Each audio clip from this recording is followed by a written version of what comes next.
We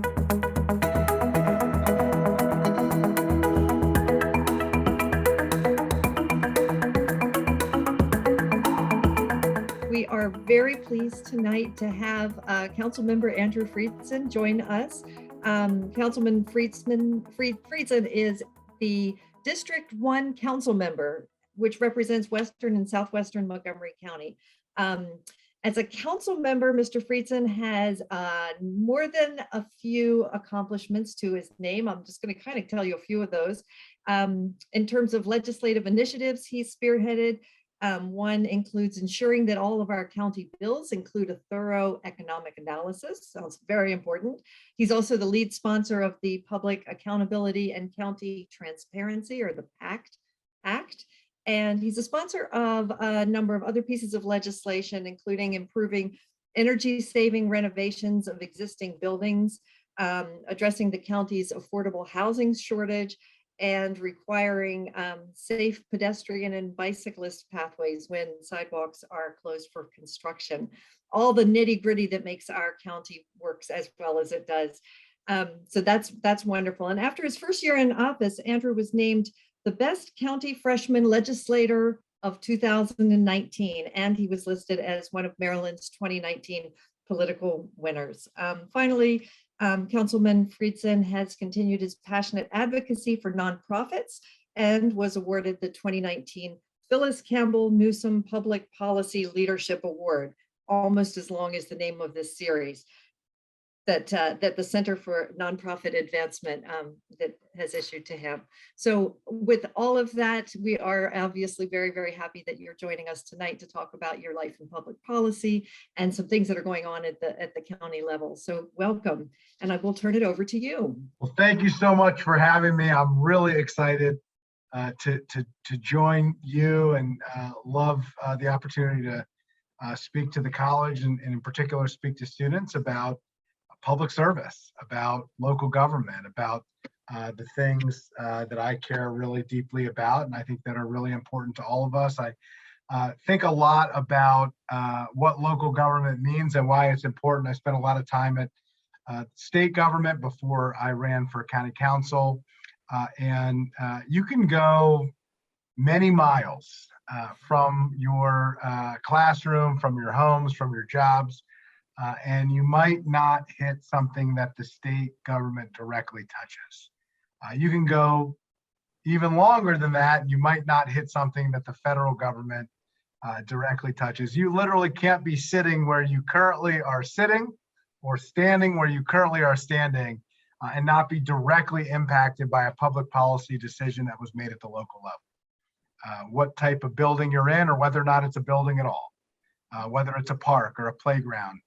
All these decisions are made at the local level. And so I'm really passionate about local government. I think it's really important for all of us. And I'm really excited to be with you to talk a little bit about it. I'm Andrew Friedson, as was mentioned. I have the privilege and honor of being able to represent what I consider to be the most interesting and coolest local council district, local district of any place in the country. I represent Bethesda and Chevy Chase, hugging the District of Columbia line, all the way to the Frederick County line, to Poolesville, including Potomac and Kensington and North Bethesda, Garrett Park, a number of other communities in between the Potomac River and the CSX Railroad, the river to the railroad from the DC line to the Frederick County line. I like to think a lot about if Maryland is America in miniature, as we talk about it a lot, that District 1 in many ways is Maryland in miniature, and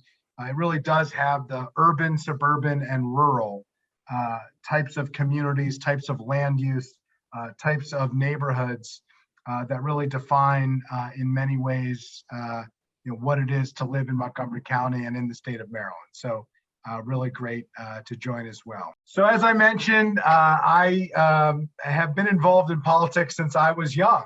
In fact, started doing student government beginning in middle school. I was advocating for different bus routes starting in 5th grade when there was a big bus accident that my bus was involved in.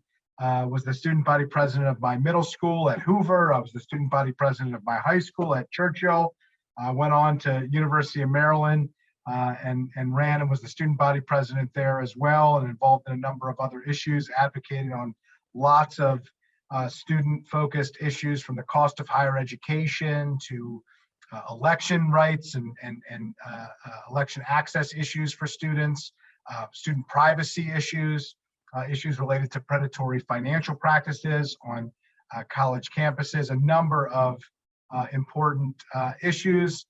I then joined the 2008 Obama campaign. That's a picture of me and then Senator candidate Obama during the primary at University of Maryland. That is at what was then Comcast. I guess now it's Xfinity Center, and got to work at really campaigns at every level. I've worked in a local city council race while I was in college in the city of College Park, a number of delegate and senator races in the state of Maryland through college and beyond, and then the Obama campaign at the national level, and then subsequent to that, I ran a statewide Maryland campaign for comptroller as well.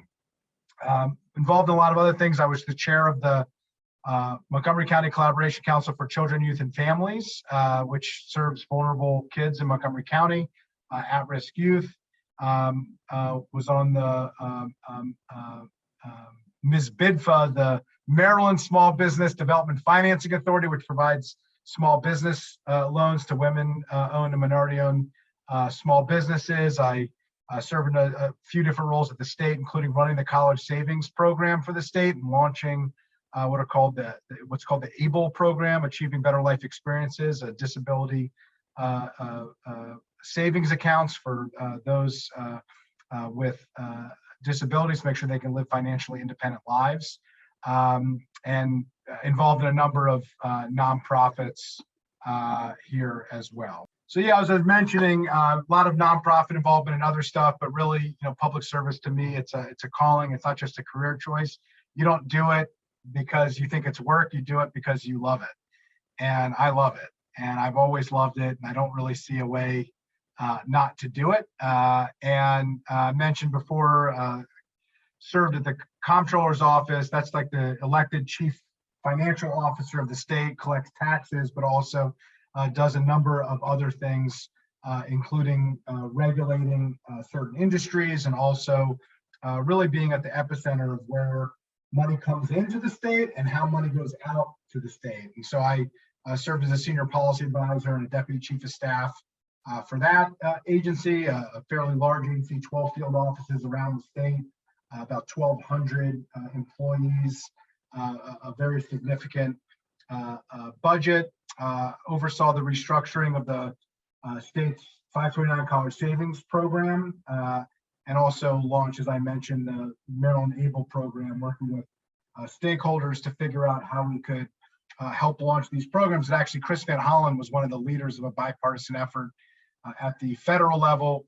These were launched nationally. I had the opportunity to serve on a national working group to launch these across the country, and then serve on the working group to decide how to launch them at the state level from a policy perspective, and then actually got to implement it at the 529 program as both a board member and as the head of that agency for a period of time. So it was a really interesting perspective to look at a national issue and then at the state version of it, and then also be part of the policy issue at the regulatory phase of how the federal government was going to set up the regulations of how it was actually going to work, us setting up the law at the state level, and then actually getting to see people using the accounts that are making impact on their lives. And again, I think that's where local government, state government really is incredible, because you can see, you can talk to, you can meet on a regular basis the impact of the decisions that we're making on a daily basis. And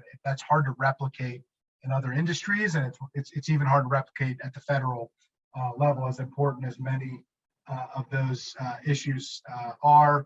Just a couple other things that we've worked on, if there are any questions on it.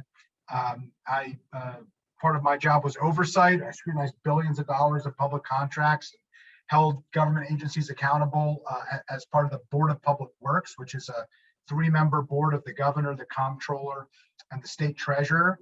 They approve on any given meeting, which is they occur every other Wednesday morning on the second floor of the State House, the oldest continuously used legislative building in America, by the way, in Annapolis, our State House.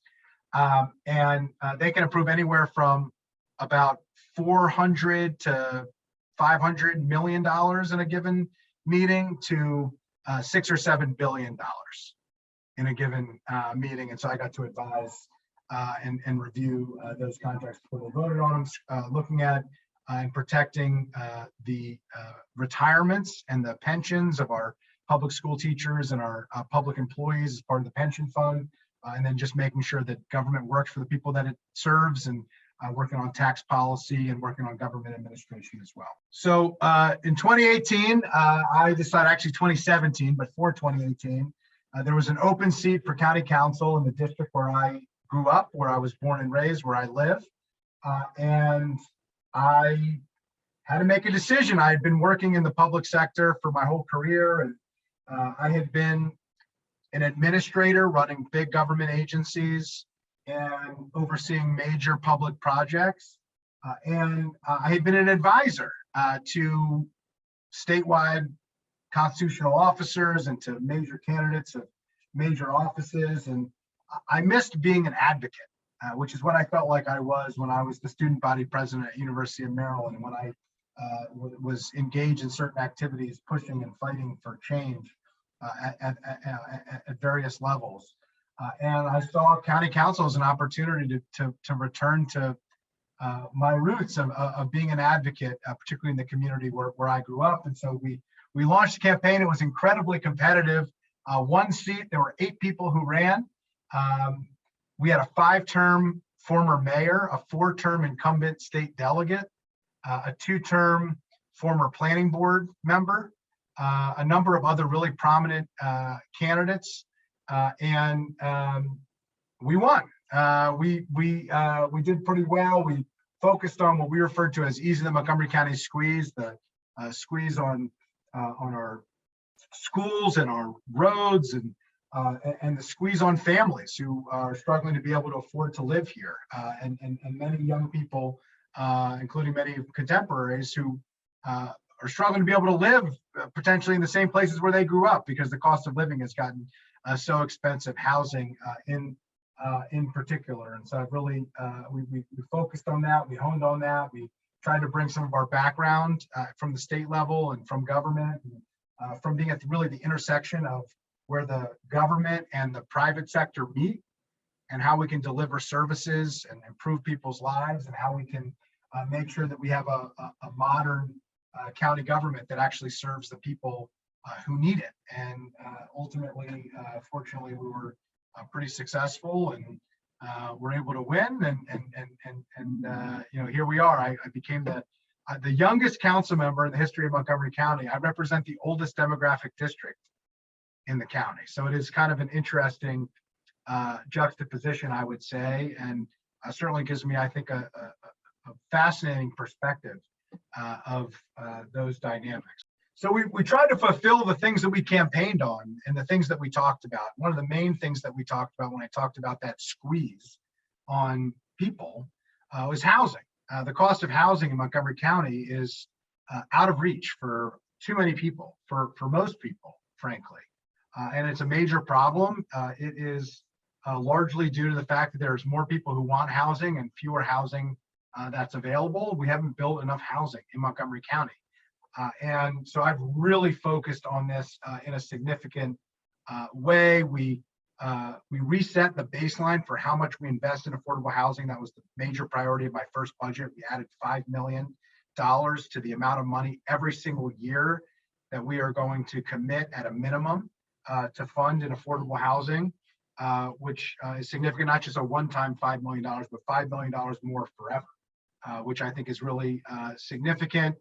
We created a $50 million fund called the Housing Production Fund, leveraging our public housing agency, the Housing Opportunities Commission, which has become a national model. Actually, there are dozens of jurisdictions now across the country, states and municipalities and cities that are looking at launching a similar program. And now we're looking at this budget of potentially expanding it and actually using the same approach to solve other housing challenges and issues as well, not just leveraging our public housing agency, but also our nonprofit affordable housing partners for that. We focused on getting more housing at metro stations, in particular, our most strategic assets, try to drive up ridership, try to solve our environmental and our economic and our equity goals. And we have tried to provide more flexibility and more predictability for our affordable housing providers in particular. So lots more that I could talk about on affordable housing, but this has been really one of the key focuses of my tenure on the council so far. So we've also really tried to focus on growing the economy. We have to grow the tax base so that we can continue to keep up with our quality of life, and so that we can sustain our services, so we can fund things like Montgomery College, because we know how much of an important asset that it is. I've really tried to focus on the county's strategic assets, and biohealth in particular is an area that we do great at and we could do even better. And so we've really tried to double down on our global leadership in biohealth. I've introduced a number of legislative priorities to try to green tape projects to build more labs, to attract more biohealth headquarters, to expand existing biohealth headquarters, to provide funding for biohealth to locate specifically in equity emphasis areas and opportunity zones, so that we spread the wealth of this strategic industry across the county to important areas. You heard earlier about the economic impact statements. I think it's important that we not just talk about the impact on the county budget, but on the impacts of families' budgets and on businesses' budgets, because it's their budgets that create our budget. We need all of them working together. I streamlined the process that we do our economic development strategy as a county, created a new approach, the economic development plan. We just approved the first one. It will be approved. It's a 4-year plan. It will be updated every 2 years. It will be led by the county's Economic Development Corporation, approved then by the council and the county executive. So we will all be working off the same sheet of music, so to speak, so we can harmonize and move forward on what our priorities are. We can actually execute on them, that we can have metrics to actually hold ourselves accountable for them. And then the other thing that I'll talk about, and I really pushed and authored a number of the COVID emergency relief packages, starting with the first one, the Public Health Emergency Grant Program, one of the largest and one of the first in the region and in the country to support local businesses that were struggling mightily during the early stages of COVID. This was back in March 2020. I mean, the very beginning, and then subsequent with that, worked on a number of others. But the other one that I wanted to mention is the Bethesda Streetery. You'll see in that bottom corner, welcome to Bethesda Streetery. Worked really hard with stakeholders on this. We ultimately had 2 Bethesda Streeteries, and then we expanded them all across the county, and then jurisdictions all over the region started doing this, modeled largely after what we had done here. And then we worked hard to keep them open, and we're still working hard to keep them open. But why is this important? The idea before COVID that we would shut down a street permanently, and we would put tables in it, and we would use it for people and not for cars, would have been unfathomable.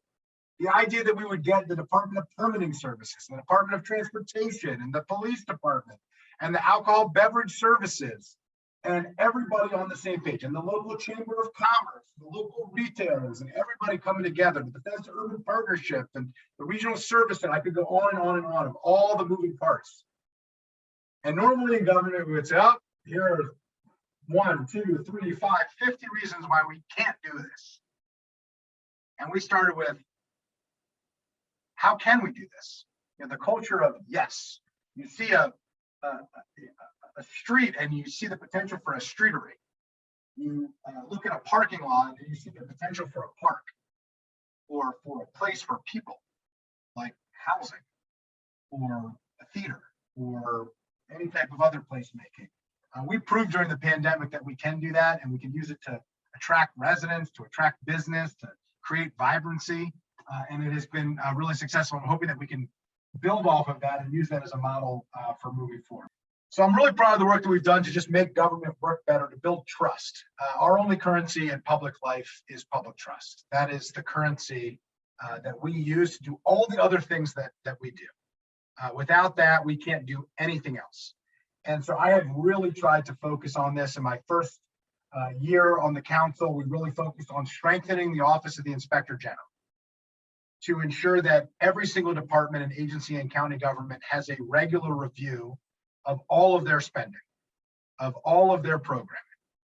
And not just what we had done before was reacting to tips of potential impropriety or reacting to potential problems, things that didn't look right, but proactively reviewing things before they happen so we can avoid problems. And we have added funding, we have added resources, we have added personnel to make sure that we really ramp that up because we weren't on par with jurisdictions of our similar size and scope and magnitude. And we need that to ensure that we can do all the things that we want to do. We have a $6.3 billion budget, and we should have an oversight operation that is up to the task of ensuring that it is done in an appropriate way. Subsequent to that, you heard about the PACT Act. That's the pact is the pact with the residents, with taxpayers, with the people who were elected to serve. That's the level of trust that we're talking about. And that was a sweeping overhaul of our ethics laws to make sure that nobody in public life uses that position of public trust for personal gain. I dealt with a number of things, including outside employment, including book sales. If you write a book, using a position to sell the book. We could go on and on and on, but it basically took all the loopholes that we could find and it addressed them to the extent that we could. We should have the highest standards of ethics in Montgomery County. I think residents expect it. I think residents deserve it. And I think we certainly can and should do that. And then related to that, by the way, just one thing that I wanted to mention, we eliminated discretionary severance packages. It sounds like an esoteric thing. What is a discretionary severance package? Well, in the private sector, it's commonplace that someone gets, sometimes referred to as a golden parachute. You get let go at a high level position and you get money to soften that blow. And it is discretionary based on the best interest of that business. Well, I am totally fine with that because it's private dollars at a private company and it's their prerogative to determine based on their board or their shareholders what is in the best interest of the business. We might be offended by it, but there's nothing improper about it. There is no place for that in the public sector. You serve at the pleasure of the people and as the person who is elected by the people. And based on your relationship to an elected official, you should not get different money. It's just wildly inappropriate. And for a long time, this was the practice. It was unregulated and generally undisclosed, even to the county council, of appointed officials, high-ranking appointed officials who left the county and on a discretionary basis, based on the county executive and the chief administrative officer, were given payouts at the end of their service. And I am totally fine. Let's pay public officials what they deserve to be paid. I have been in public life my entire career. I certainly respect and appreciate it, but everybody should get the same thing based on their time of service, unless they do something wrong, and there should be standards for adjudicating that. And that's it. There shouldn't be more than that, should be less than that. And incidentally, there were some issues related to this that you might have followed. And we were working on this long before it ever happened, but the chief of staff to the governor ran into a lot of issues. It was actually a federal indictment that has taken place based on the state's version of discretionary severance packages. So fortunately, there are no more discretionary severance packages in Montgomery County. They are prohibited. It is illegal. And that's because of the bill that we passed. So just another example of trying to build that public trust with the community. So I serve on two committees. I serve on the Planning, Housing, and Economic Development Committee, and we talked a bit about the work on housing and economic development that I've really worked on, and workforce development is part of that too. And then I serve on the Government Operations and Fiscal Policy Committee, and you heard some of the government operations fiscal policy work that we've done. Talk more about that if you'd like. But one of the great honors that I have is I get to also be the parks lead on the county council. I'm the lead for our parks. We have one of the best park systems of any local government anywhere in the country, one of the most extensive trail networks anywhere in the country. And I've really worked hard to build on it. We've fought back against potential budget cuts. We have seen during COVID the impact that our parks and our trails have had on people. It's not just about nice to have, and it saves lives. It's about mental health. It's about wellness. It's about exercise. And in the case of our trails, it's transportation link. It's key transportation infrastructure. If we want to move people out of cars and into alternative modes of transportation, we have to have a strong trail network. We worked really hard on a number of these projects and these programs. I'll note we're so lucky. The Capitol Crescent Trail, for instance, it's one of the most heavily utilized trails in the country. Over 1 million users a day. We worked hard to add funding to our trail network. We're working right now on some major projects related to local parks. Last year, we were able to work with the state. We got $10 million for the Pepco power line trail. We're gonna have a trail that connects north-south, virtually the entire county along the Pepco power line. So we're gonna pave a trail there so that you can then access, it'd be like the trail connecting trails. It's like a highway. For trails, it's gonna be really exciting. That first 10 million is not gonna cover all of it, but it'll allow us to make a significant stretch of it and really get started. So I'm really excited about that. And then transportation infrastructure, we've really focused on our transit network, the North Bethesda Transit Way to connect Metro to North Bethesda, 355 bus rapid transit, a number of our other bus rapid transit networks throughout the county that we've really worked hard on. We're working hard on building a transportation network that is more reflective of an urbanizing county. And we have a suburban transportation network and a rural transportation network, and we have an urbanizing county. And so we need to work really hard, and it costs a lot of money and it takes a lot of intentional effort, but to move us towards the type of urban community that we want.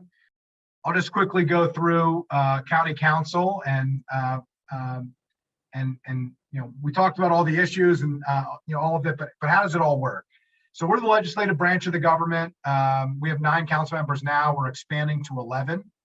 I represent a district along with right now 4 other district members. There's 5 total. We're expanding to 7 districts. So the districts will shrink a little bit. And then there's 4 people who represent at large countywide. So they get elected 1 of 4, represent all county residents. I represent just, or get elected just 1 and represent the members of my district, and I have to live in that district. And if you look here, that's the county office building. It's quite an old building, little Art Deco flavor there, if that's your cup of tea. And then if you look, the green area on the western side of the county, the entire western side of the county, that's District 1.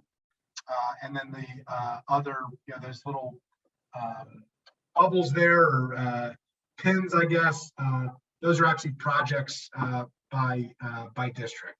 So I mentioned earlier the 9 council members, soon to be 11. We also elect the council president and vice president.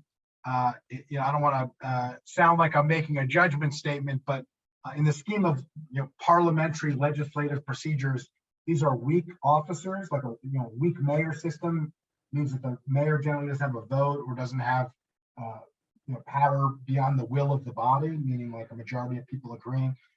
Our council president and vice president, they vote, but the council president sets the agenda, but it's at the will of the majority. So if 5 people now don't agree with something that the council president does, he can't do it, or she can't do it, or they can't do it. So, but it is the person who convenes the meeting, sets the agenda for the meeting, and ultimately chairs the meeting. And then we have 6 standing committees. The primary function is to review the budget and provide program oversight. Obviously do a lot more than that. I mentioned the 2 committees that I serve on. There's also the Transportation and Environment Committee, we call T&E, the Education and Culture Committee, culture largely meaning arts. The arts, education and culture is where Montgomery College's budget goes to each year, and largely the programming for Montgomery College, along with MCPS and universities at Shady Grove, et cetera. Health and Human Services, that is the largest county department, Health and Human Services, and then Public Safety covers all the public safety areas. So biggest responsibility of the council, we pass a budget every year. Like every legislative branch, our number one priority is to pass the budget. We provide oversight for that budget. In the case of the county council, like most local governments, we also do land use. So we handle zoning, we handle land use. We make the big policy decisions with zoning and sometimes have final approval and authority, but we delegate some of that authority to what's called the planning board, which we appoint, and they make the decisions on the building by building approvals. So if we're talking about, like today, we talked about Silver Spring redevelopment, the entire area of Silver Spring, we approve the plan for how Silver Spring is going to be laid out long-term and what the zoning is going to look like and what the uses are and what the vision is for Silver Spring. And then once we formally approve that, which we will within the next month or so, then the planning board would approve an individual building approval through what's called a site plan, where they plan for the site that they're on, based on that master plan, based on the proposal that the council has approved, which carries the force of law. So that's really largely the main function. We set the local property tax rate and other local taxes and fees. I'll note one of the less talked about but more important things that I've done in this first term is I rewrote the property tax system that we use, which has had significant impacts that went to voters and was ultimately approved with 62% of the vote. And so we changed our property tax system, which has been in place for 30 years. It's better for businesses, it's fairer for residents, it's a more progressive tax code. We also, interestingly, and this is something that nobody else would have thought about prior to the pandemic, we serve as the Board of Health. And previously the Board of Health was just something that was written on the agenda. And it was when we were taking up a health ordinance. So let's say, for instance, something related to public health, like smoking. Ultimately, the county had the first smoking ban in the state of Maryland. Now the state has a smoking ban. But many, many years ago, before I served on it, we said we're not going to allow indoor smoking in restaurants and in businesses with rare certain exceptions. And that is a Board of Health regulation that was decided. And the reason why it's important is the county has municipalities like the city of Rockville, and the city of Gaithersburg, and the city of Tacoma Park, and they are their own governments. But as the Board of Health, we can set policy within their borders. And so that smoking ban covered it. Well, during COVID, we also did all the COVID restrictions, and that had to ultimately be approved by the Board of Health, and ultimately as well, just like the Congress does, the Senate, we approve the county executive's appointments to major positions and major entities. So that's what I do as a council member. That's what we've been working on this first term. I get to run for re-election. I actually don't have an opponent, so I think as long as I vote for myself, the voters of District 1 with slight boundary changes, well, significant boundary changes, are likely to be stuck with me, it seems. But I just want to make sure you have our contact information and follow us on social media, but would love to answer questions and would love to talk to you a little bit more about anything that you are concerned about. Thank you so much. I think we're really fortunate to have you on the council. Your passion, your depth of experience, going back to middle school, right? I mean, how remarkable is it that you've been on such a consistent path? And I do invite anyone who's here, if you do have questions for Councilman Friedson, to go ahead and pop them in the chat, and I will be sure that they get answered. I always have a few questions, so I'm really happy to get this opportunity to ask you. And actually, there is one that's very much like the one that I was going to ask that's in the chat. What should students do, and what should they study in college if they have a desire to go into public service? Great question. I'll start with getting engaged and getting involved. A couple things.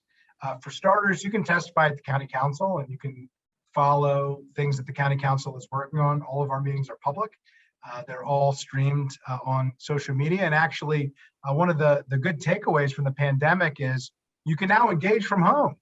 Not just watching, which has been available for a while. We've streamed our meetings for quite some time, but you can participate, you can testify from school or from home.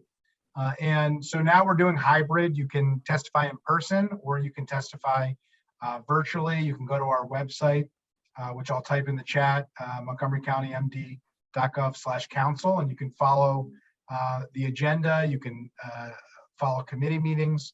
You can testify at public hearings and engage in what we do. I see Angie on my team. I want to thank her for her help with this. Angie has put that in, and then you can go to the main county site. You can sign up for press releases, which do inform you about different things that are happening, different programs that are happening at the county. And the last piece is we have a really extensive BCC program, the board's committees and commissions, which are great ways to get involved. I mentioned I chaired the Collaboration Council for Children, Youth, and Families. That's really a county board that has what are called private members, or really members of the public, which I was, and then officials from county government working on the major issues related to at-risk children and youth. We have these across the board: criminal justice. We have them for early child care. We have them for a commission for women. You name the issue, people with disabilities, we have a commission for disabilities. If engaging on those issues and access and accessibility are concerns of yours. So you can check those out. There's vacancies quite often, and it's a great way to engage and get involved in the county as well. In terms of what to study, I study government and politics, so certainly that doesn't hurt. And that is a good background to really understand government. But I think you can bring any background and be effective in local government. And that means running for office. We certainly have people with different backgrounds here, and certainly people who run have different backgrounds. It also means serving in county government. We have certain people who worked in the private sector first, certain people who worked at nonprofits first, certain people who have been in very different roles and backgrounds, and I think that diversity of backgrounds and ideas help. I would say being a good writer, being good with numbers, economics is a super helpful dynamic. I think data analysis is big, and you're only getting bigger. Certainly coding, I think is getting more and more important and more technological understanding. And then, I think in a county like ours, being, fluent and conversant in languages and cultures is, really, really critical. 1/3 of the county's population is foreign born. We represent most countries around the world in Montgomery County, and it's only getting more so the case. And so as much of a breadth of a background as we move towards more culturally competent, more opportunities for more languages, you'll be more hireable, more desirable, and you'll have, I think, a better background to serve in a greater diversity of roles at the local level. That's an excellent response. It just also reminds us that we can't, we need each other. Everybody will come to the table with something unique to offer. Absolutely. I would say I'm an expert in nothing. So, there's a role for experts, and we desperately need experts. I am more of a generalist. I don't know the answers, but I'm pretty good at asking questions. And that's kind of what I've really tried to focus on. I always joke around that my best ideas are seldom mine. So, being able to problem solve, being able to ask questions, being able to write, being able to, to tackle big issues, to read them, to decipher what they mean, and to make decisions, really important. Some people are good at focusing on one area, and that's critical. Some people are good at focusing on a wider range of issues, and certainly we need all of that. Right. So another question I have, I think, is a follow-up to that, because when you were talking about your background, you have done so many different things. And so and you know, your passion to improve the lives of people in our county is really evident. How how does it decided who works on what projects? I mean, how did you come to work on the ones that you were working on? Yeah, it's a really interesting point. So some of it is based on committees. So we ultimately pick committees at the beginning of the term. Mhm. And, largely, not exclusively, but largely, I would say more often than that, you focus on uh, policy areas that are in your committee of jurisdiction. So when we talk about, making, improving the budget process, we didn't really talk about that much today, but, I made some changes to improve the budget process. We made some changes to improve the tax process and the tax system that we have. We talk about the oversight functions and all the changes to Office Inspector General and to the ethics laws. Those are all government operation fiscal policy issues. And so, I had came in, I had a background in that. I pretty well versed in that. A lot of things I had to learn at the county council. I didn't really have to learn that because those are basically more or less universal overarching ideas. And then I just had to figure out what the applicability was to the county by meeting with people, asking questions, and then figuring out how to do it. Similarly, on the Fed committee, Planning, Housing, Economic Development Committee, a lot of the work with businesses, with housing, some of the zoning work that I've worked on, particularly with biohealth, that is in that area specifically. And so ultimately, that's a decision that we make early on in the term. We all agreed to it. Again, it's the council president in that first year is kind of leading that conversation, but we all have to agree to what the ultimate result is. And it's a body of 9, so we have to agree on everything. But it's not exclusively true. We're working now on certain women's workplace issues and workforce issues. That may not be exactly in line with exactly one of my committees. I think it would relate to a number of committees, but it's an issue that we care a lot about, and we see a real need, and so we're trying to focus on that. Childcare is an example. We worked on childcare, and that's certainly an economic development issue, but it's also an education related issue, and so that spans. And so you kind of pick and choose, and you see what comes in, and you meet with people, and they give you ideas. And when you're a district council member, I would joke around. At-large council members can pick and choose a little bit more of their issues. My issues are the ones that are happening in the community that I represent. So things like the Capitol Crescent Trail Tunnel, the Purple Line, 355 bus rapid transit, a number of the major infrastructure projects, the Pike District in North Bethesda, where White Flint Mall is, and those redevelopment efforts. Like, those are my issues because I happen to care about them, but it's also the district that I represent. Yeah, absolutely. I'm interested that you mentioned the idea of the women's issues. I couldn't help but notice that the council at this point is made up of 1 woman, 8 men. I think I was counting really quickly. It would be great if we had some initiatives that would encourage more women to get into public. Yeah, I'm expecting that to change, actually. I think this was kind of, to a certain extent, an aberration. And it's unfortunate because I do think that it's a challenge. I will say that I have a very good relationship with Nancy Navarro, and she's the longest serving council member and has the most experience on the council. And I think she punches a bit over her weight. Not to say that satisfies it, but to give her due credit there. But I think it's going to change in this election, actually, for a number of different reasons. There's some really credible women who are running really strong campaigns, and I think we're going to see a shift there and a change there. I'm not sure if it's going to go to fully balanced. I mean, we'll see. That's up to the voters to decide. But I do think that I would be stunned if we have a council with only 1 woman on it this time next year. Well, that's good. Well, I happen to know a few who are coming through the pipeline as well. So yeah, I'm sure that things are going to be in shift. That's terrific. There are a couple questions here that are a little bit specific, but I want to kind of generalize. One is asking about the Amazon headquarters and what impact that might have, or about voting, voting initiatives. But what do you see as like the next thing on the horizon that we really need to kind of grapple with as a county?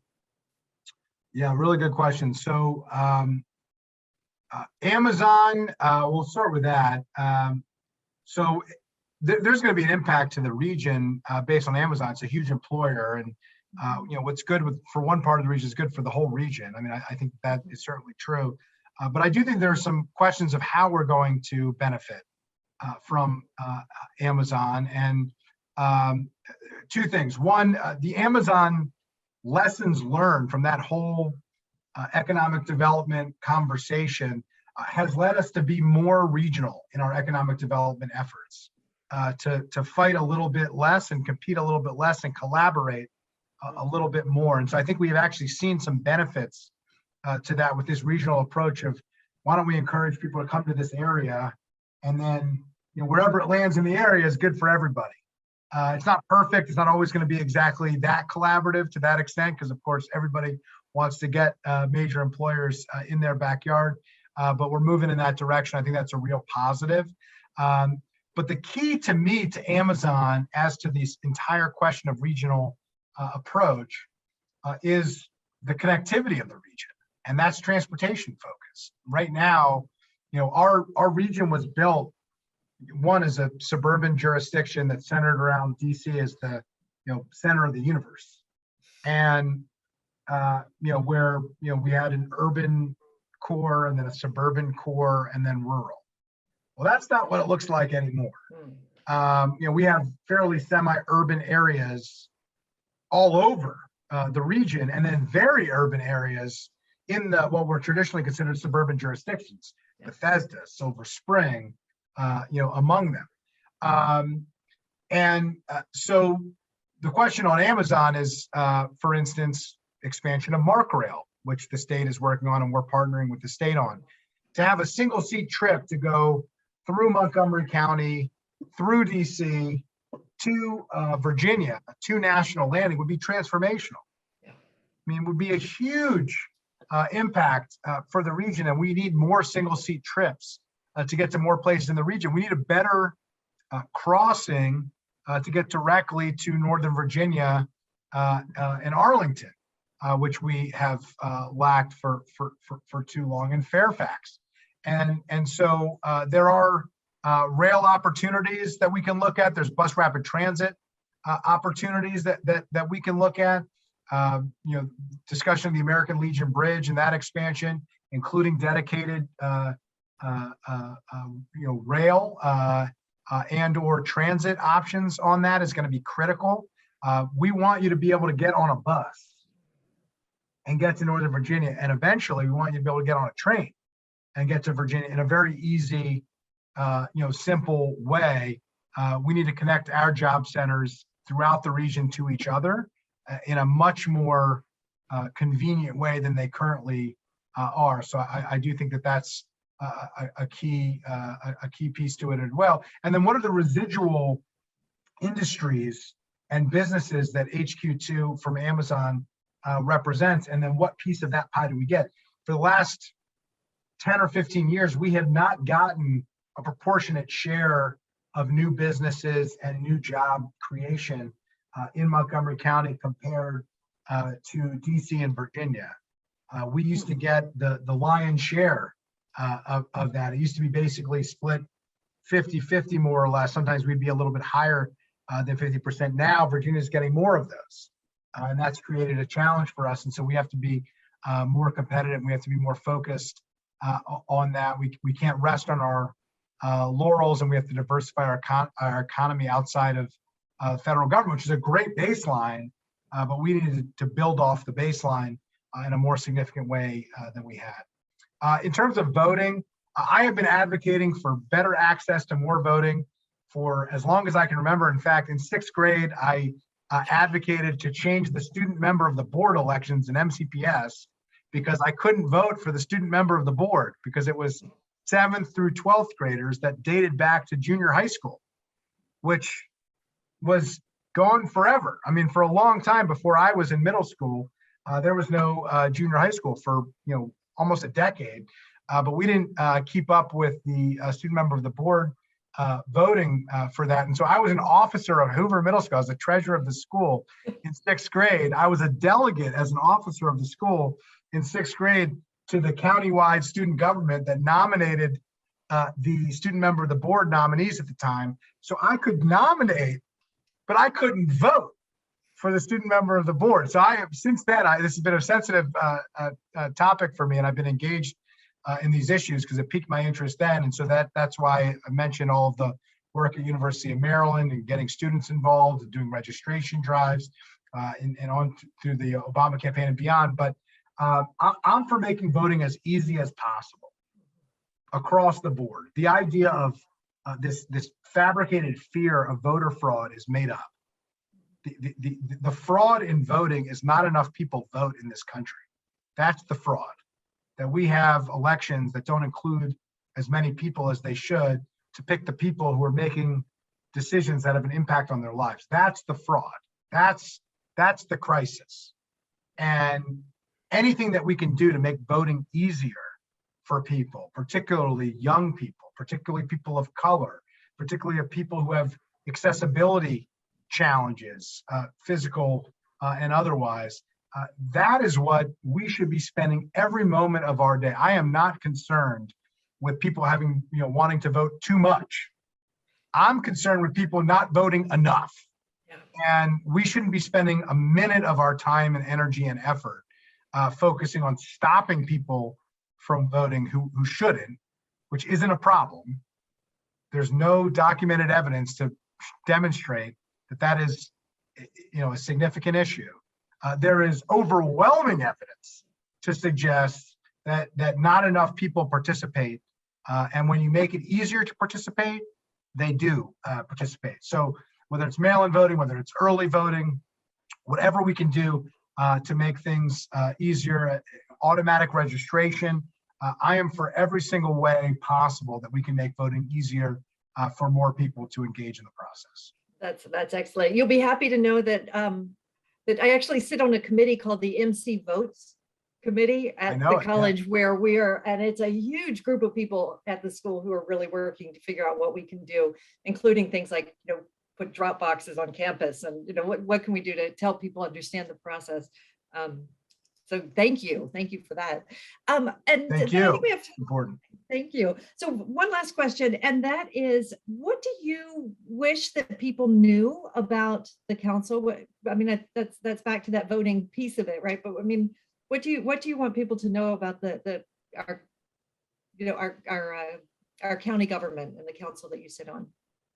Yeah, well, we have a $6.3 billion budget. We make big decisions, and showing up matters, and engaging matters. And I have something in my whiteboard right outside this room for my whole team, and it says "Win outside the room." In politics, more often than not, by our nature, we're wired this way as human beings and as people with some something in us that makes us want to run for public office. And we want to win the room. We want to win the approval of people. That is literally how you have to be wired in order to succeed in this line of work. But the people who show up is a limited subset of the people who our decisions impact. And so my goal is to win outside the room. Who's the person not at the council session who I should be thinking about? Not to say that somebody who shows up doesn't matter. They matter, but the other people matter too. And we got to make sure that their voice isn't lost in the noise because they're too busy going to class, or they're too busy caring for their children. They're too busy caring for their ill parent or a sibling in need, or working multiple jobs. So my only thing about pushing is that, particularly at the local level, that one conversation with an elected official or an appointed official or a staff member, that one email, particularly not a form email, like an actual written email that has a personal story in it that connects the policy to the person, to the family, to the people, to the community, it makes a big difference. And you'd be amazed how many decisions are made based on one conversation, based on one email, based on one phone call to our office or to somebody else's office. And so as much as you can do to get involved and to engage in whatever way that you can, it matters, it makes a difference, it changes the decisions that we make. And it is really, really critical. So I just hope that if there's any takeaway here, It's that the council has huge responsibilities, that local government really matters, and that your role and responsibility in local government is everything. That's wonderful. I hope that those of us who are with us today will take that sense of agency and make good use of it, because you're absolutely right in that. Thank you so much, Councilmember Friedson. It's been a pleasure getting to know you better and to understand better what's going on in the county.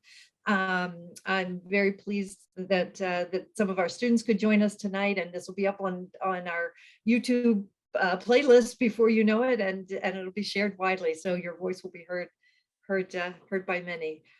Sounds great. Well, thank you so much for including me, and thanks for all the work that you do. I'm a huge fan of Montgomery College. It is a powerhouse in our community for lifting people up and propelling them forward. And there are just so many of the most successful people in the county that have a personal connection to Montgomery College, and we're all big fans of it and doing our best to support as much as we can.